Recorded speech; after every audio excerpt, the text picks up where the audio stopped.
ઓય ઉઠો ને, આ દૂધવાળો આવ્યો નહીં, દૂધ લઈ આવી દો ને. મને ઉવા દે, તું લઈ આય જા. પણ હું બધાને ટિફિન બનાવું હોય ને દૂધ લેવા જઈશ ને તો મોડું થઈ જાય છે. એમાં નહીં જોવાનું, તાર કરવું એ કરજા.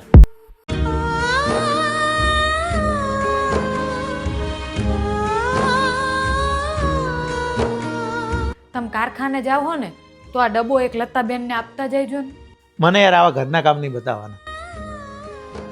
આમાં કામ ધંધો કરવી કે આ બધું કરવી? પણ હું ક્યાં તમને સ્પેશિયલ મોકલું? રસ્તામાં ઘર આવે છે તો આપી દેજો ને. જો આવા બધા કામની જવાબદારી પુરુષને નહીં હોતી.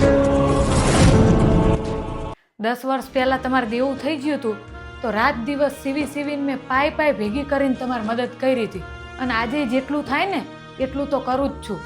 તો મેં તો કોઈ દી ના કીધું કે પૈસા કમાવાની જવાબદારી સ્ત્રીની ના હોય અને તમારે જ ખાલી ધંધો જ સંભાળવાનો હોય તો આ આટલો ઈગો. અને અમે તો ઘર, બાળકો, ગૃહ ઉદ્યોગ બધું સંભાળવી. અને મેં તમને એવાય કોઈ કામ નથી બતાવી દીધા કે તમે ના કરી શકો. ઘરમાં બધાએ એકબીજાને સપોર્ટ કરવો જોઈએ, પછી એ સ્ત્રી હોય કે પુરુષ.